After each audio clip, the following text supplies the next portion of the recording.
Baik ibu bapak yang dimuliakan oleh Allah, alhamdulillah di pagi yang cerah ini kita menghadiri satu acara yang mulia di bulan yang mulia bersama-sama orang yang mulia.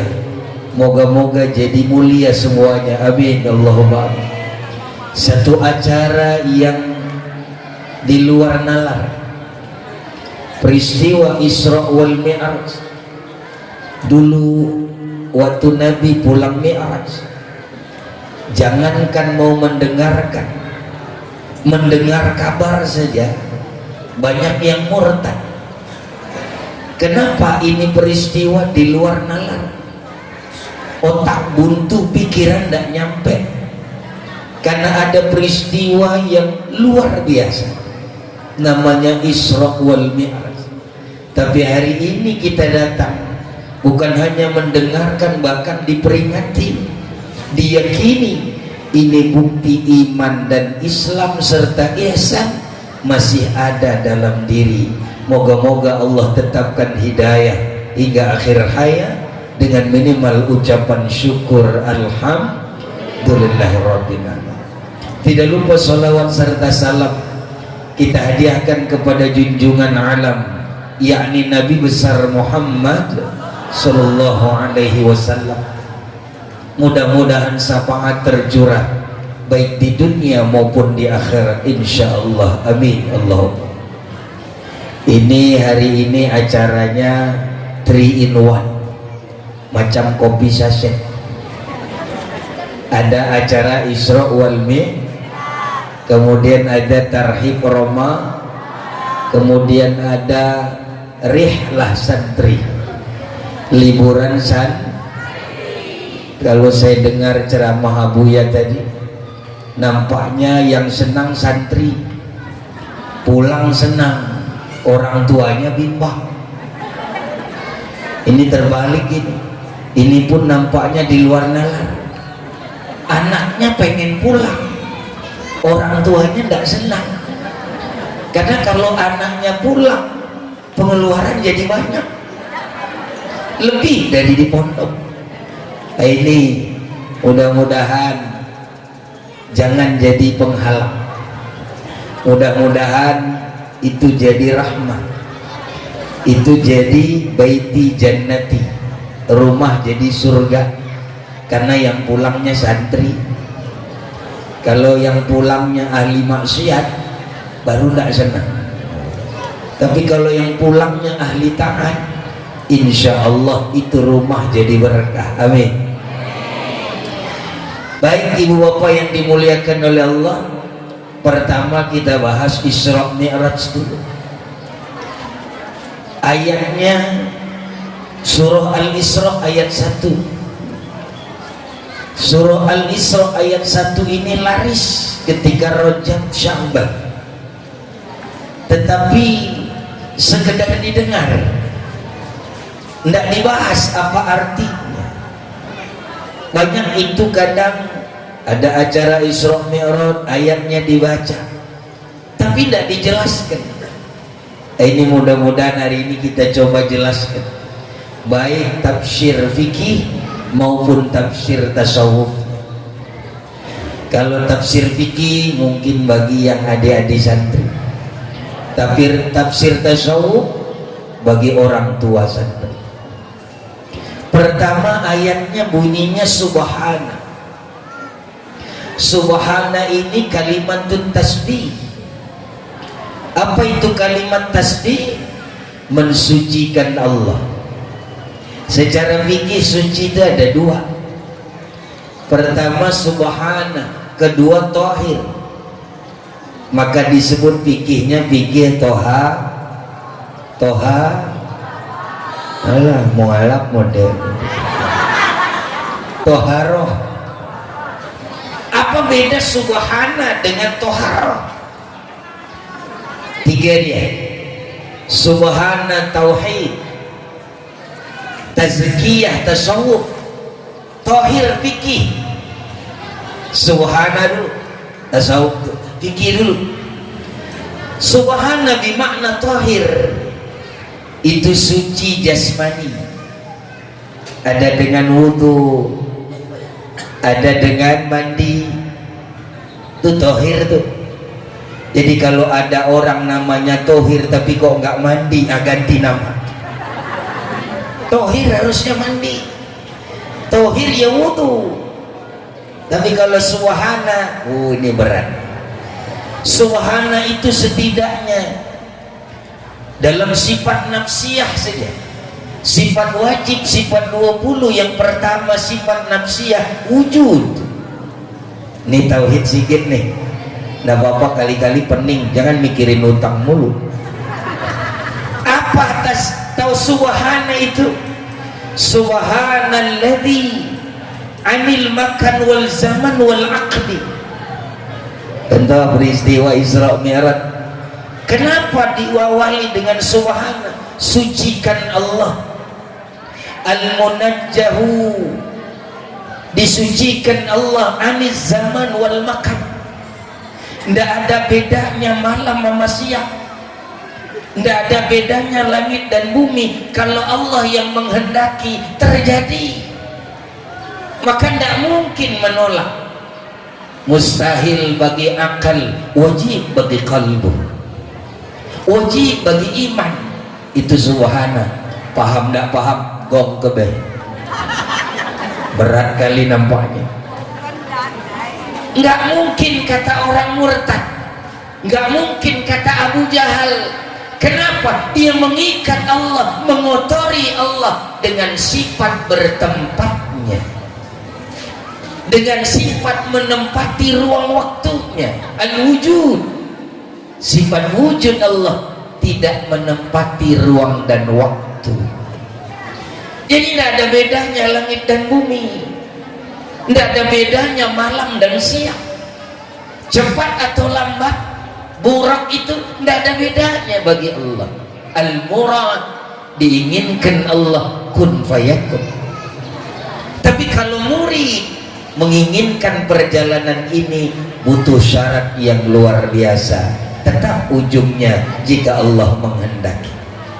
Ini subhana, makna tauhid. Makna yang ketiga tazkiyah. Subhana bimakna tazkiyah, maha suci Allah dengan makna kesucian tazkiyah, pembersihan diri. Harus tahu diri, mana ma'rifatullah, mana ma'rifatun nafs. Mengenali Allah pakai sifat 20, mengenali diri pakai yang namanya Nur Muhammad, baginda Nabi Muhammad sallallahu alaihi wasallam. Ini tazkiyah. Tauhid aja tidak nyampe, apalagi tasawuf. Apalagi belum makan. Nampaknya kami yang di depan dapat kue, yang di belakang belum. Ini tazkiyah, mensucikan diri dari sifat-sifat yang buruk. Itu subhanallah. Boleh dipakai tuh, ngelihat secara fikih. Subhanallah, ada kekotoran. Subhanallah, tidak bersih. Lihat orang kotor tidak mandi, subhanallah. Ada orang tidak mandi, subhanallah. Tohir mana? Ada orang kok syirik, subhanallah, tidak masuk akal. Ada orang tidak tahu diri, tidak ngerti dirinya, subhanallah. Secara umum itu dipakai dan komplit tiga-tiganya dalam sholat. Bukan hanya Isra Mi'raj di luar nalar, tapi dalam sholat. Contoh, Tiki dulu nih Tiki, ada imam salah, Allahu Akbar. Biasanya yang sering silap nih surah Al-Kafirun nih, diulang-ulang mulu. Ma'abud ma'abadtum kala anggo gai mengebul. Ini sering silap nih, imam galau. Wah, imam silap nih. Disunahkan dalam fikih ngucap subhan. Hati-hati, salah baca jadi batal sholat. Yang dimaksud ngucap subhanallah, imam silap, Itu bacaannya bukan buat imam, tapi buat nyadarkan diri tentang kebesaran Allah, bahwa yang mungkin silap manusia, Allah tidak mungkin silap. Maka kalau lihat manusia silap, Allahu Akbar, silap imam ma'abadtum, subhanallah, gitu zikirnya, itu cara bacanya. Tapi kalau jadi kode, Allahu Akbar, ma'abadtum, ma'abadtum, subhanallah, subhanallah, ini jadi kode, batal sholat. Dia mau ngajak ngomong imam, bukan zikir, padahal disunahkan zikir. Ini sering terjadi nih.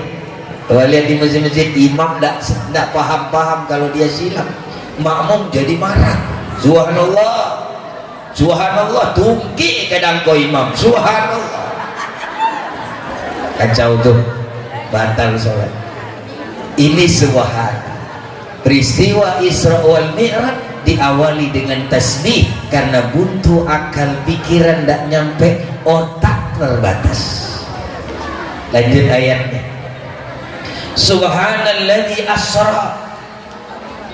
Asra ini bina majhul. Nah, santri-santri tahu nih, asra bina majhul. Kalau orang awam mbahul, bina majhul, kalimat pasif bukan kalimat aktif. Kalau kalimat pasif berarti diperjalankan, bukan pengen jalan sendiri. Ada orang sholat pengen khusyuk sendiri, seolah-olah dia mampu khusyuk, Allahu Akbar, dia pejamkan mata. Itu bukan khusyuk, mbotang, bukan khusyuk. Ada orang sholat nutup telinga, Allahu Akbar, pakai kapas nih biar tidak terdengar apapun. Itu bukan khusyuk. Tongke. Ada orang, ingatnya dengar kalimat dauk, al-fana'u fi salasati dawa'iq, pengen khusyuk untuk mematikan rasa. Itu bukan khusyuk, mati. Dia pikir tidak terasa apa-apa, bukan itu. Maka asra bukan diinginkan, bukan menginginkan, tapi diinginkan. Selesaikan syaratnya, Allah anugerahi khusyuk. Itu khusyuk. Asra tauhidnya murad, laisal murid. Murad dikehendaki, murid menghendaki. Nabi Musa gagal bertarekat di Bukit Tursina karena menginginkan perjumpaan dengan Allah. Tapi kalau Nabi Muhammad diinginkan oleh Allah, itu bedanya. Asra. Lanjut lagi, subhanalladzi asra bi'abdihi. Abdun ruhul wal jasad. Khilaf ulama. Mu'tazilah bilang, oh Nabi cuman ru'yatus sadiqah, Nabi cuman mimpi, tidak mungkin sama jasad. Kata Ibnu Abbas radhiyallahu an dan Ibnu Qayyim al-Jauzi, itu tidak gitu. Nabi berangkat ruh dan jasad, sebab abdun, hamba itu, ruh ya hamba, jasad ya hamba.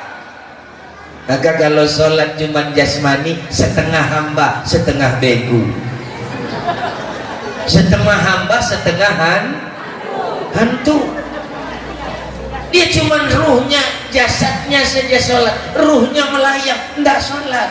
Maka kata Nabi di awal muqaddimah tadi, ya'ti 'alan nasi zamanun yusalluna wa lam yusallun. Ada orang sholat tapi tidak sholat. Kenapa? Setengah jadi hamba, setengah jadi begu. Jangan gitu. Sholat dua-duanya, ruh dan jasadnya sholat, baru dia cocok kalimat abdun.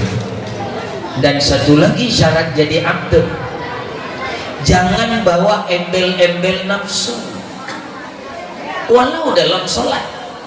Ini abdun. Maka ayatnya tidak dipakai dengan bi'ar rasulih au binabiyyi. asra bi abdi laisa bi rasuli laisa bin nabiyyi.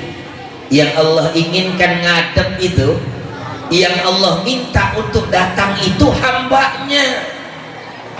Maka kalau ada orang sholat ngaku presiden, ditolak kehambaan. Ada orang ngaku bupati, ditolak sholatnya. Ada orang ngaku camat, apalagi pengulu, maaf nih pengulu kurang tinggi itu, ditolak. Kenapa? Yang boleh ngadep, yang boleh datang, yang ngaku hamba. Maka hukumnya nih, makruh sholat pakai baju seragam. Pikir, kalau tasawuf haram sholat pakai seragam. Ada orang sholat pakai baju berbintang, ada nemteknya nama Muhammad Yadi, pakai baju seragam. Allahu Akbar. Allah tidak suka. Seolah-olah Allah nggak kenal kalau dia pejabat, seolah-olah Allah nggak kenal kalau dia bupati. Nggak laku tuh. Sama coba saya tanya ibu-ibu, bapak-bapak, ibu bapak punya anak dua, satu bayak menjeluntuh, kedua melarat ndak gegurul mau sekahat. Kira-kira pilih yang seneng yang mana? Anak yang kaya atau yang melarat? Kebuan itu dia. Jujur, yang seneng anak yang kaya apa yang melarat? Dari mata kelihatan hijau, lihat duit tuh. Kenapa begitu? Naluri nafsu. Tapi coba jawab lagi. Tapi yang anak kaya raya ini tadi nggak ngakui kita ibu bapaknya. Datang ke kantor, anak tadi pejabat nih, anak kita pejabat. Datang ke kantor macam orang lain buatnya.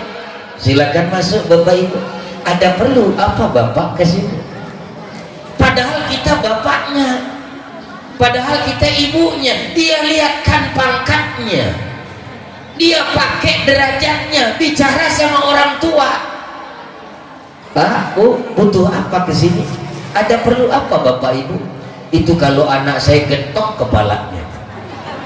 Saya bapakmu nak, saya kesini mau ketemu anak saya, bukan mau ketemu jabatannya. Begitu dalam sholat. Jangan bawa pangkat dalam sholat. Yang Allah inginkan yang sholat itu hamba. Nah, mulai besok kalau sholat jangan pakai baju seragam. Cocok? Setuju? Apalagi saya sedih lihat ada orang sholat baju partai, ada tulisan di belakangnya coblos nomor telu. Nggak laku. Kenapa nggak laku? Karena Allah tersinggung. Bahasa kita nih tersinggung. Yang ngasih jabatanmu aku, yang ngasih rezekimu aku, yang bikin kau hidup aku. Kok kau tampakkan seolah-olah kau banggakan? Bukan Rasul yang Allah minta menghadap Isra Mi'raj, bukan Nabi, tapi hamba. Bi'abdi. Lanjut ayat. Bi'abdihi lailan. Ini lailan nih. Kalau simbol dalam tafsir, lailan itu adalah malam hari yang simbolnya akhirat. Naharan itu siang hari, simbol dunia. Apa maknanya? Kenapa dipanggil di malam hari kok nggak siang? Ini urusannya akhirat. Maka dalam hakullah dan hakul adami, hak Allah dan hak kita dibagi itu. Contoh tidur, habis sholat isya sunnahnya tidur, kecuali ada yang bermanfaat. Kata Bung Roma, begadang jangan jika tidak ada artinya. Itu hadis. Kalau ada manfaatnya boleh begadang, kalau enggak tidur habis isya. Bangun kapan? Jam 2. Hakullah, hak Allah untuk disembah. Jadi makna lailan, siapa yang sering bangun malam dia yang mendapatkan akhirat. Tapi yang sering tidur malam, bablas tidurnya, maka dia tidak mendapatkan akhirat. Berat itu lailan, hanya berdua. Maka sunnah di rumah itu kasih mihrab. Mihrab bukan hanya di Raudhah Madinah, boleh buat di rumah. Mihrab selebar sajadah, itu tempat kita berkhalwat dengan Allah. Itu maqam mustajabah, itu tempat yang mustajab. Kalau tidak mampu bikin ruangan, minimal sajadahnya dibedakan. Jangan pernah itu sajadah diduduki urusan dunia. Jangan pernah itu ruangan bicara masalah materi, tapi itu hanya tentang dirinya dengan Allah. Itu mihrab, itu yang mustajab. Mudah-mudahan di rumah dibuat, kalau nggak ada minimal sajadahnya dibedakan. Itu mihrab. Kenapa? Berduaan dengan Allah di malam hari, berkhalwat. Lanjut kemudian ayatnya, minal masjidil haram, dari masjidil haram. Ada dua makna suci dalam fikih. Suci yang pertama dinamai haram, masjid haram, bulan haram, syahrul hurum, bulan-bulan haram, tapi diartikan suci. Ada masjidil haram, ada tanah haram. Kenapa maknanya suci? Jelas-jelas bahasanya haram. Ini suci yang pertama maknanya nahi mungkar, anil fahsya'i wal munkar. Yang lebih berat itu bukan sholat Bapak Ibu, yang lebih berat itu ninggalin maksiat. Suci karena meninggalkan maksiat lebih dahsyat ketimbang suci karena taat. Coba lihat, banyak ada orang sholat, banyak, tapi pulang sholat gosip lagi. Bahkan sebelum sholat masih gosip. Ada ibu-ibu wirid yasin pakai seragam, masih gosip. Itu lihat tuh jam tangannya kayaknya palsu tuh. Itu kayaknya baju seragam belum lunas itu. Masih gosip, padahal sedang taat tujuan. Lebih sulit al-haram ketimbang al-aqsa. Lebih sulit al-haram ketimbang al-aqsa. Lebih sulit nahi mungkar ketimbang amar ma'ruf. Maka simbol dalam perjalanan kisah dalam kitab Ar-Dardir bahwa Nabi dibedah dadanya sebelum berangkat. Kenapa itu? Pembersihan diri dulu, bukan isi diri dulu, bukan beramal dulu, suci-suci dulu. Maksiat ditinggalin baru taat bermanfaat. Kalau maksiat tidak ditinggalin ganggu ketaatan. Al-haram, masjidil haram. Ada apa dengan masjid? Masjid itu simbol sebagaimana makna daya, simbol sebagaimana makna pesantren, simbol sebagaimana makna jannah pada puncak. Maka ayatnya alladzi barakna haula. Kenapa santri begitu pulang sulit sholat, padahal di pesantren hebat sholatnya, tahajud biasa, puasa biasa, begitu pulang jadi malas. Kenapa? Beda. Tidak alladzi barakna haula, tidak diberkahi sekelilingnya. Bagaimana mau diberkahi? Anak disuruh sholat, bapak main skater. Anak disuruh sholat, ibu nonton TV. Bagaimana mau berkah? Ngaji nggak pernah, Quran nggak terdengar. Maka itu sayang, apalagi adik-adik yang udah kelas 3 nih, jangan nyambung di luar. Maka beratlah hati untuk keluar dari pesantren yang diberkahi. Apalagi nama dayah kita ini istiqomah. Sholat kenapa 5 waktu, mengajarkan istiqomah. Bacaan kenapa Fatihah, as-sab'ul masani, 7 ayat yang diulang-ulang, keberkahan. Itu inti dari Quran, inti dari seluruhnya ayat-ayat firman Allah. Ini maknanya. Masjid tempat yang diberkahi, pesantren tempat yang diberkahi, jamaah tempat yang diberkahi.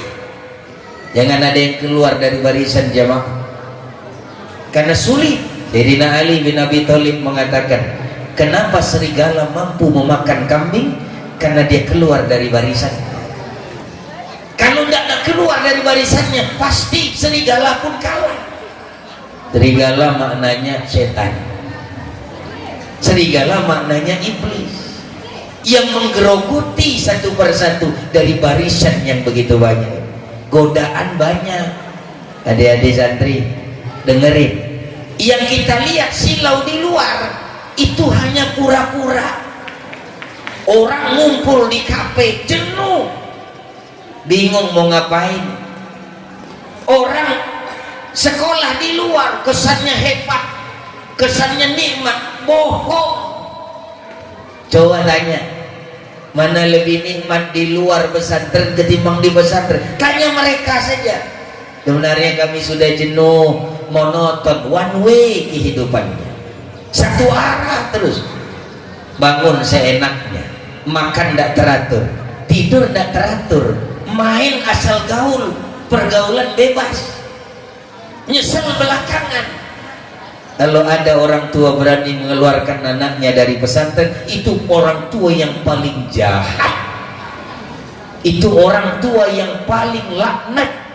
Kenapa? Dia hancurkan masa depan anaknya. Kasih sayang yang manipulatif, kasih sayang yang salah, manja, kasih sayang yang salah. Coba lebih tega mana? Anak itu sengsara 6 tahun, saya pakai bahasa Buya tadi, sengsara 6 tahun ketimbang sengsara selamanya, bahkan naudzubillah bisa neraka selama-lama. Tega mana? Nih pikir-pikir lagi, kalau ada yang mau pindah dari pesantren, kalau ada yang mau keluar dari pesantren, apalagi yang kalau pesantrennya tidak jelas. Mana tidak jelas? Saya memang alumni Pulau Jawa, banyak pesantren tidak jelas. Salah satunya Al Jaitun, nama pesantrennya pun udah minyak goreng, yang mimpin Panji Gumilang, nggak jelas ilmunya, nafsirin Quran sendiri, nafsirin fikih sendiri, bahaya tuh. Nih ada jelas. Kalau ada yang maaf cakap pengen seperti saya murid Abuya, yang didik baca kitab Abuya, modal sedikit saya kembangkan di Jawa, alhamdulillah jadi. Walaupun kemana-mana dakwah aja, nggak berhenti-berhenti. Kenapa itu? Karena jelas. Lah kalau ada yang pingin seperti saya saja, harusnya tidak meninggalkan pesantren ini. Apalagi yang pengen lebih dari saya. Rata-rata guru saya di pesantren modern itu basicnya bukan kitab, basicnya nahwateh, sekilas-sekilas saja, sekilas info. Tapi kalau sudah basicnya kitab, pondasi kuat, nggak bisa digoyang. Pernah ngadu sama Abuya kita, Abuya kenapa ya Fathul Mu'in cukup untuk hidup kita? Kenapa? Semua sudah lengkap. Kenapa I'anatul Talibin cukup bagi kita? Karena semua sudah didului oleh ulama itu. Menjaga kita cukup, bentengi kita cukup. Tapi kalau cuman fikihnya, fikih terjemahan, nahunya nahwateh, tarikhnya Khulasah Nuril Yakin yang tipis, apa yang didapat? Sedikit orang belokkan kita tidak bisa lah jawab.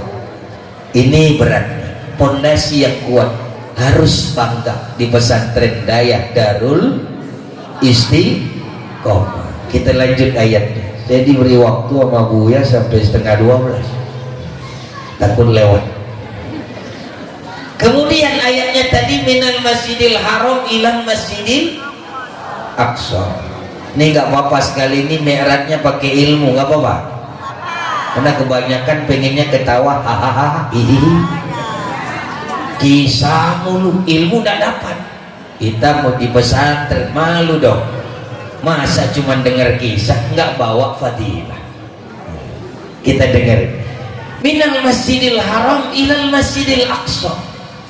Suci kedua amar ma'ruf, al-aqsa kesucian karena ketaatan. Ini simbol al-aqsa. Minal masjidil haram ninggalin maksiat, ilal masjidil aqsa lakukan taat. Baru kemudian Allah dibarakna haula.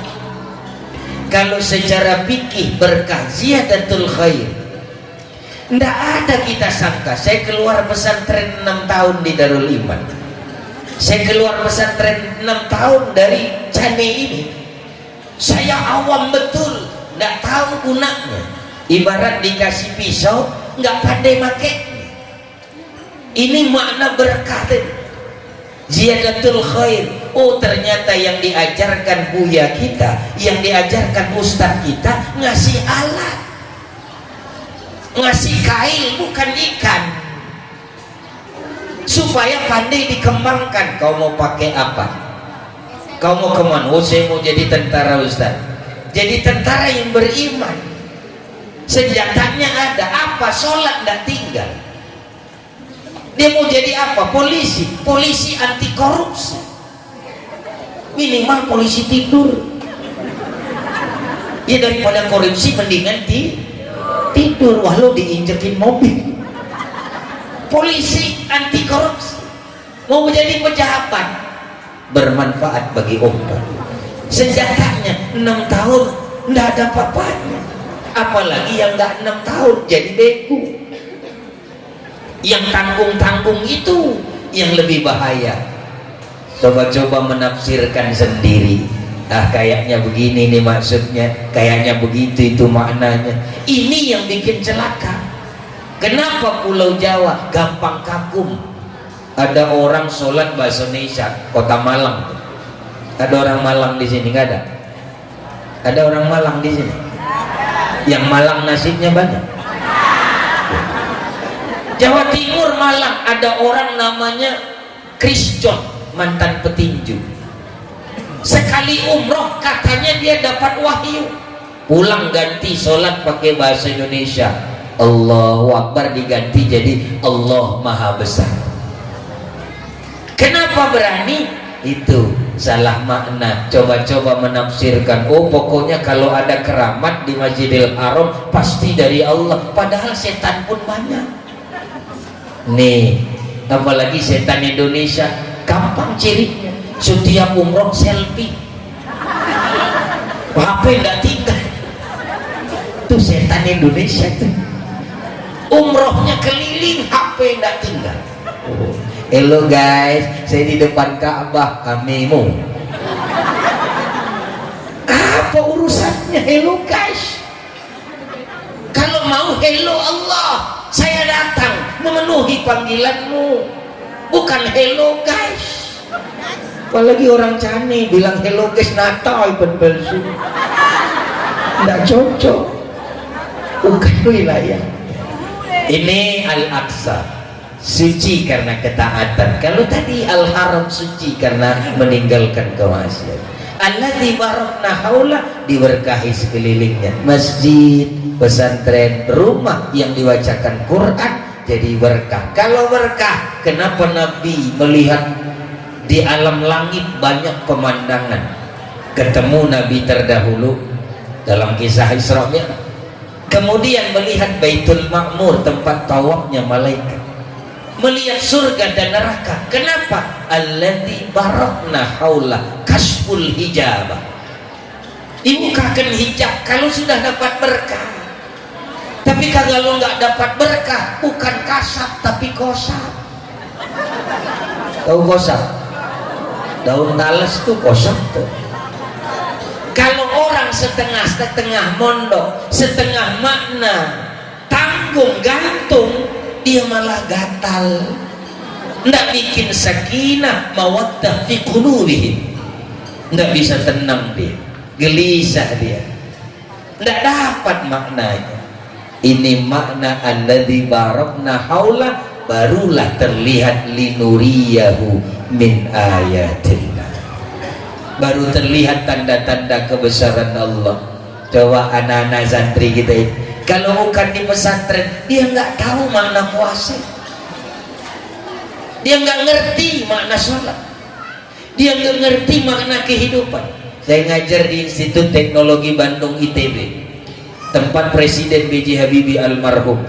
Rata-rata dibikin robot, otak cerdas, hati hampa. Banyak yang bunuh diri gara-gara turun nilai. Dikiranya begitu hidup itu. Bagi dia nilai adalah yang eksak, yang pasti. 1 + 1 pasti 2. Keluar dari situ berakhir kiamat hidupnya.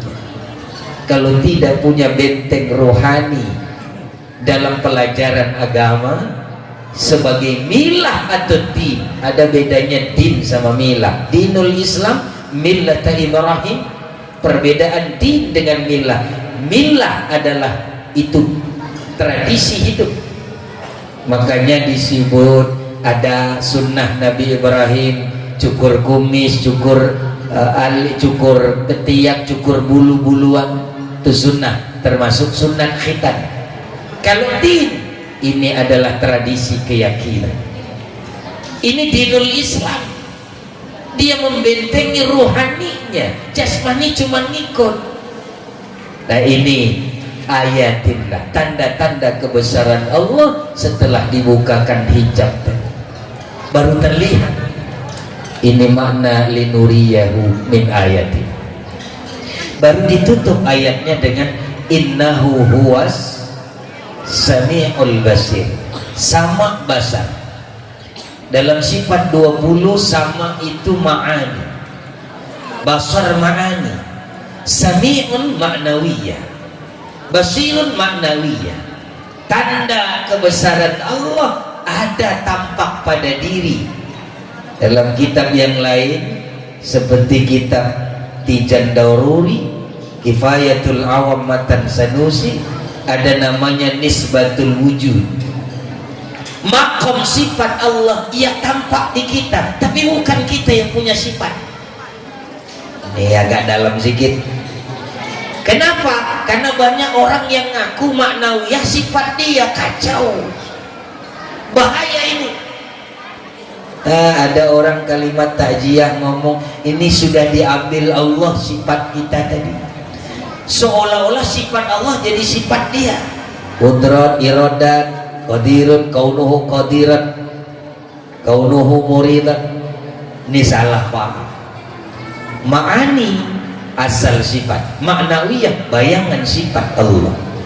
Tapi kita bukan di ma'ani dan maknawiyah, tapi kita ada pada bayangan sifat maknawiyah. Mau mengenali sifat Allah, kenali dari diri, bukan berarti kita yang punya sifat. Maka ditutup, kenapa Allah mengetahui bisikan kolbu, mengetahui perjalanan jasmani dan rohani? Karena Allah yang punya sifat innahu huwas sami'ul basir. Paham tak paham? Pengen boleh.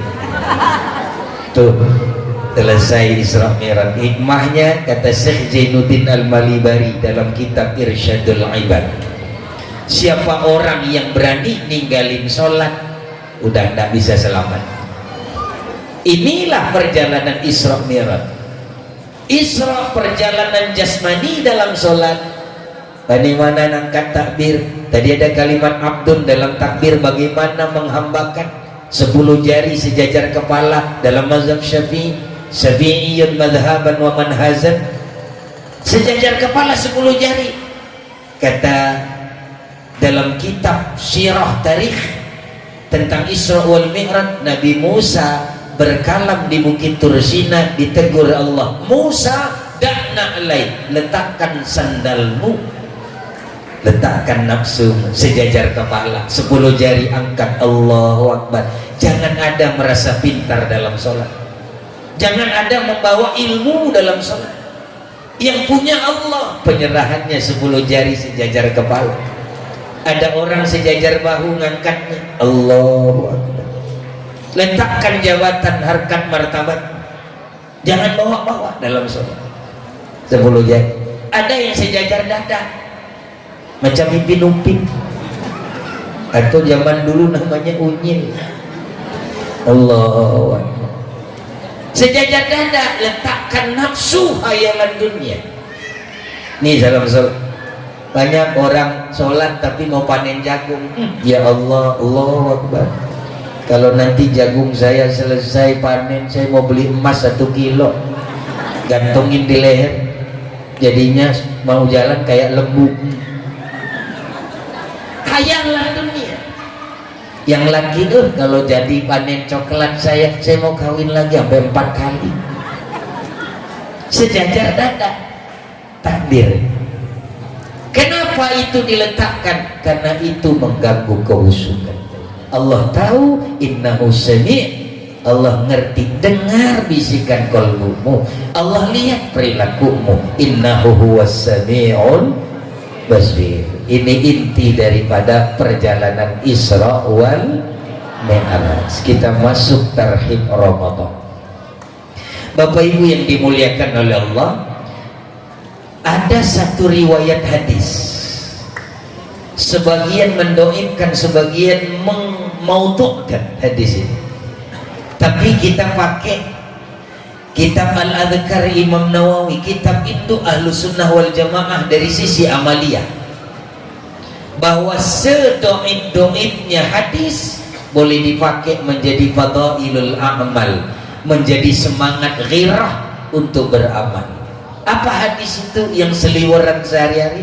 Man fariha bidukhuli ramadana haramallah jasadahu alan niyar. Siapa yang senang nyambut Ramadan, maka diharamkan jasadnya keluar dan masuk ke dalam neraka. Ini hadis luar biasa. Mudah-mudahan kita semua gembira nyambut Ramadan. Gembira nggak kira-kira? Kenapa gembira? Apa yang terbayang dari Ramadan? Kola dingin,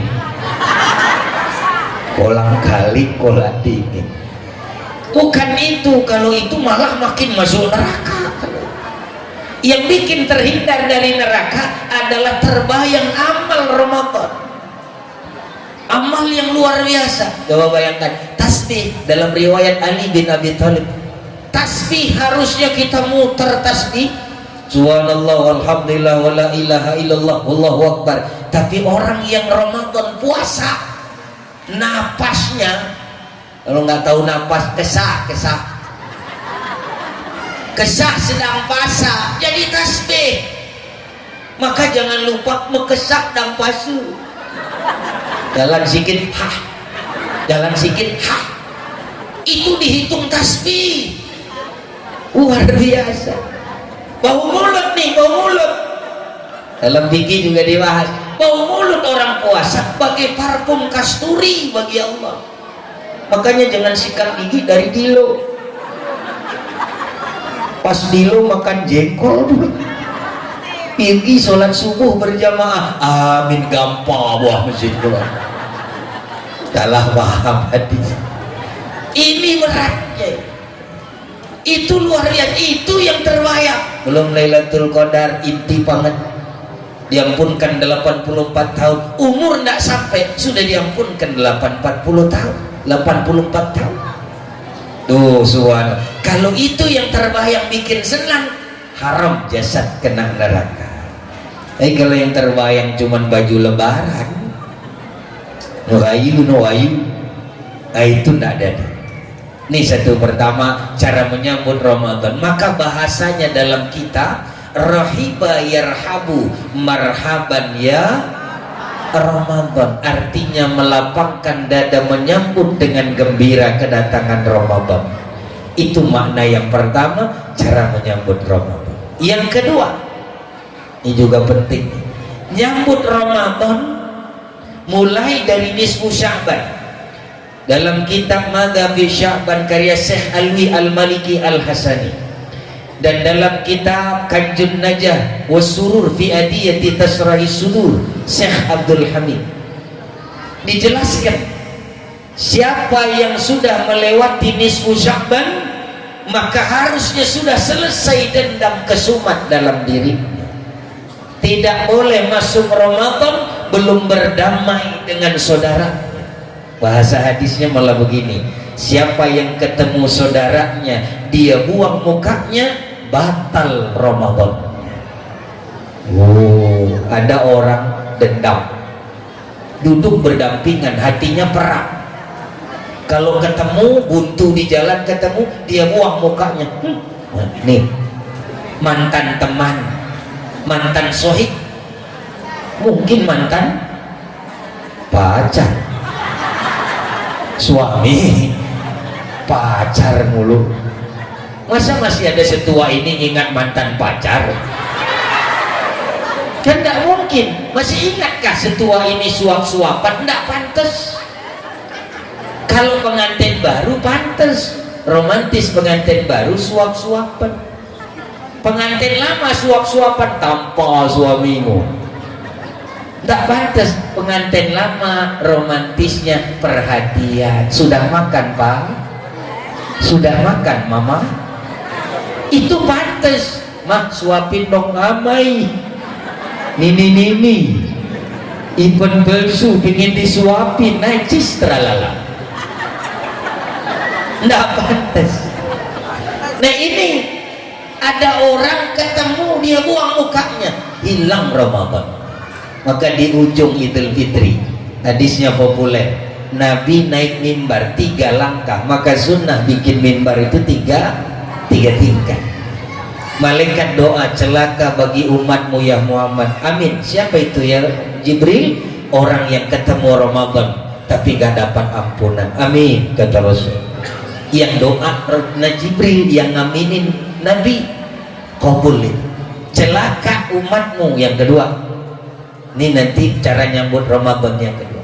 Yang kedua, celaka umatmu, orang tuanya masih hidup tapi tidak berbakti. Amin.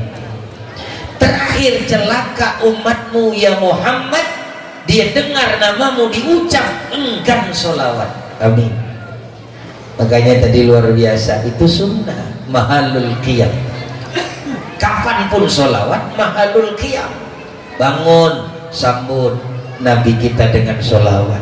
Itu ciri agar Ramadan diterima. Ini dimulai dari nisfu Sya'ban yang tradisinya, tradisi Ahlussunnah wal Jamaah baca Yasin 3 kali, kemudian puasa esok hari. Itu untuk nyambut Ramadan. Sahabat bukan hari ini megang, besok Ramadan baru nyambut. Kalau sahabat nyambut Ramadan dari nisfu Sya'ban. Sama seperti sahabat Nabi, kalau datang hari Jumat dari Kamis sudah siap-siap. Nah begitu kita pun nyambut Ramadan. Ini cara kedua menyambut Ramadan, hilangkan rasa dendam. Hablum minan nas, sudah selesai. Cara ketiga, cara nyambut Ramadan yang ketiga, persiapkan. Kalau senang terhadap amal Ramadan, persiapkan cara baiknya amal. Minimal fikih saum. As-saum hiyal imsak. Puasa artinya menahan, tapi khusus di Indonesia ada imsak khusus, yaitu suara serunai dari masjid menandakan sudah boleh meninggalkan makan minum dalam sahur. Itu imsak secara bahasa lughatan, tapi syar'an au istilahan, secara syariat puasa itu menahan diri dari segala yang membatalkan puasa, dari terbit fajar sodik. Fajar ada 2, satu kidib, kedua sodik. Kidib sahur, sodik subuh. Dari waktu subuh sampai tenggelam matahari. Perkara yang paling penting setidaknya, apa saja yang membatalkan puasa. Masih banyak ada orang bingung lagi puasa masih nanya, Pak Ustadz pakai obat tetes mata batal tidak? Batal tidak? Batal tidak?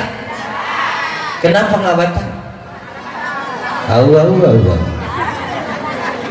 Minimal satu tuh yang paling utama. Batal puasa jika memasukkan sesuatu ke dalam 5 lubang. Yang pertama lubang mulut. Di mulut ada ludah. Sering kita lihat ada orang puasa sikit-sikit meludah. 5 menit sekali full, 5 menit full. Udah sekeliling rumah tadi bau. Gagal paham. Kenapa gagal paham? Dia kira ludah ditelan batal. Enggak, ada syaratnya. Batal menelan ludah jika 3 syarat. Syarat pertama, baru batal, tidak batal menelan ludah jika yang ditelan ludah sendiri. Mulai jijik tuh lah. Kalau ludah orang lain tapi bab fikih tidak menjijikkan. Contoh bab fikih, kalau ada suami istri ciuman bulan Ramadan batal tidak? Tidak. Asal tidak berpindah air liurnya. Biasanya di kota, di sini jarang. Di kota kalau mau pergi Cipika, anak titik kering ada yang cipika-cipiki. Pak mau pergi ke Empus dulu yang emak. Enggak ada. Di kota tuh cipika, cium pipi kanan, cium pipi kiri. Tapi kalau ciumannya sekedar itu enggak batal. Tapi dia gue sungguh bagai lembahu batal, pindah air liur. Itu maksudnya ludah orang lah. Tuh syarat pertama. Syarat kedua, batal dalam ludah jika ludah belum tidak murni. Kalau ludah masih murni tidak batal. Kalau ludah sudah bercampur es krim batal. Tapi kalau ludah masih murni tidak batal. Dua. Ketiga, syarat menelan ludah asal ludah masih di dalam mulut. Kalau sempat keluar masukin lagi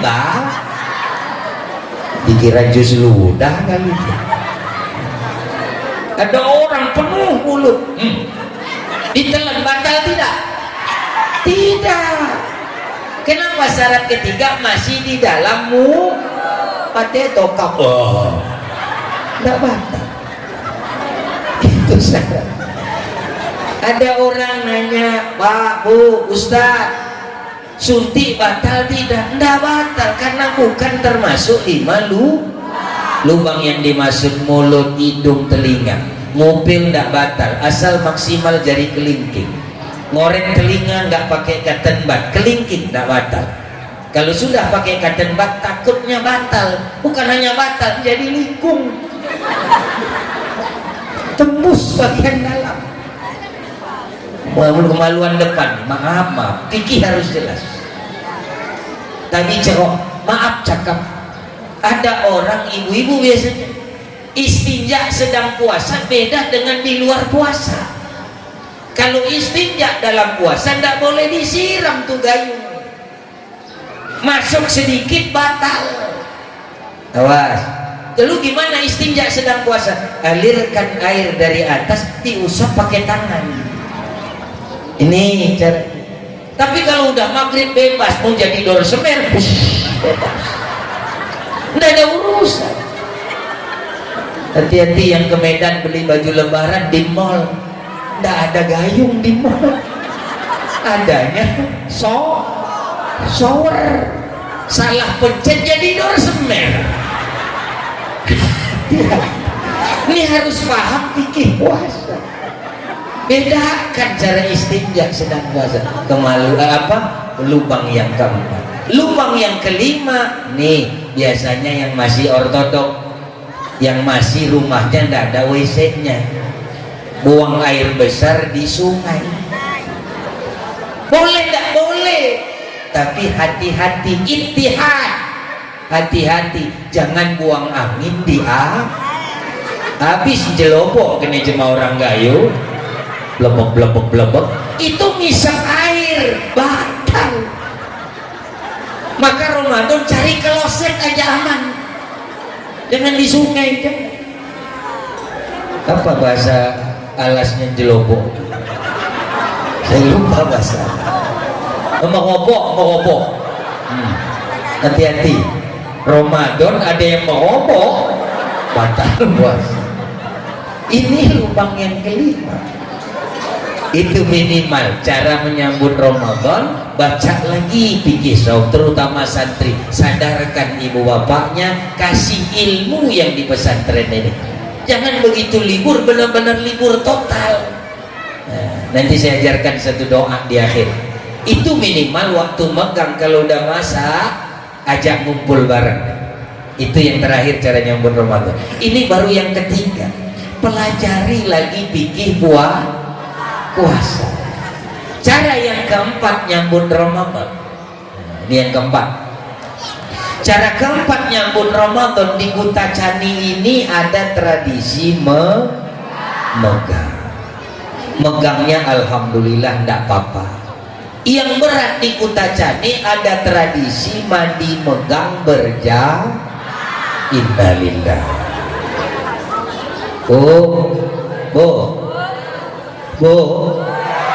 Mandi megang sunnah.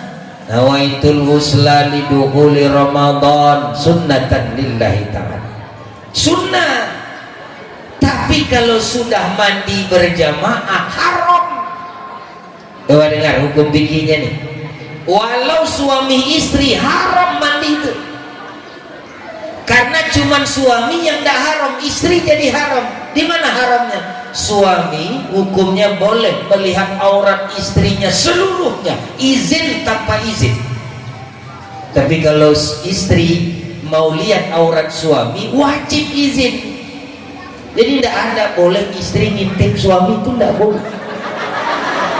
Apalagi mandi bareng. Ini suami sendiri, orang mandi megang, suami orang lain. Innalillah. Udah berapa kali kita sampaikan ke Pemda ini, tapi tidak gerak. Sweeping, kenapa?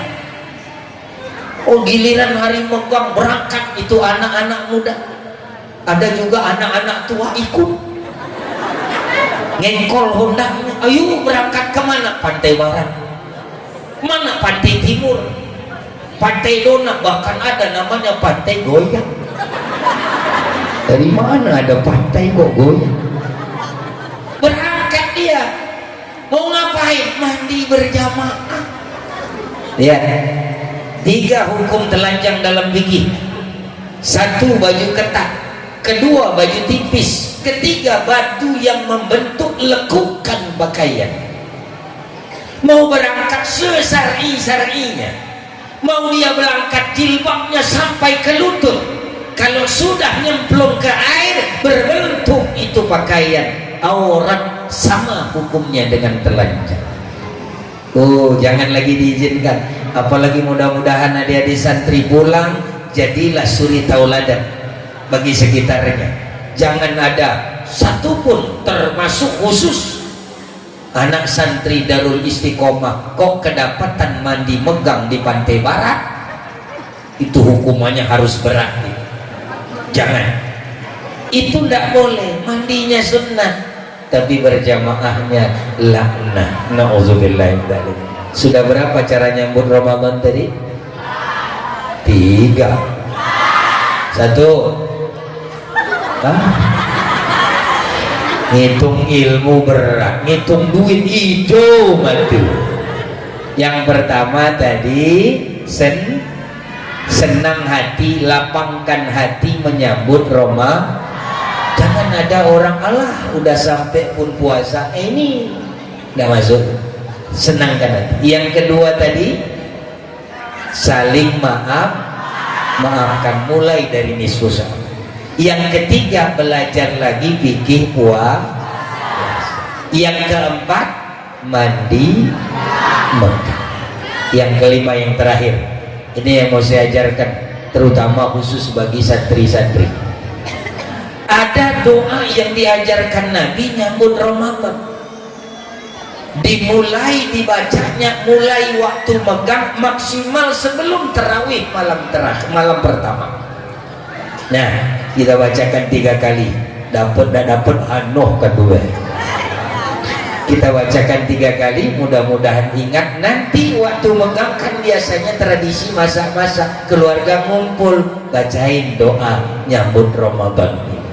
Kita baca 3 kali. Bismillahirrahmanirrahim. Lemas juga dah. Bismillahirrahmanirrahim. Allahumma sallimna ila Ramadan wa sallim lana Ramadana wa sallimhu minna mutaqabbala. Sudah dapat belum? Dari mana baru dengar? Allahumma sallimna ila Ramadan wa sallim lana Ramadana wa sallimhu minna mutaqabbala. Sekali lagi biar sunnah. Allahumma sallimna ila Ramadan wa sallim lana Ramadana wa sallimhu minna mutaqabbala. Coba. Enggak jelas betul. Apa sebagian Salim Fahri bupati kita. Itu. Nanti kalau lupa tulis. Kalau yang udah rekam tadi share, enggak apa-apa. Ini cara terakhir nyambut Roma. Mudah-mudahan itu arti doanya. Kira-kira terjemahan bebasnya nih, ya Allah selamatkan kami sampai Ramadan, dan selamatkan Ramadan dari kemaksiatan kami, kemudian selamatkan amal kami agar Engkau terima selama Ramadan, insya Allah, amin, Allahumma amin.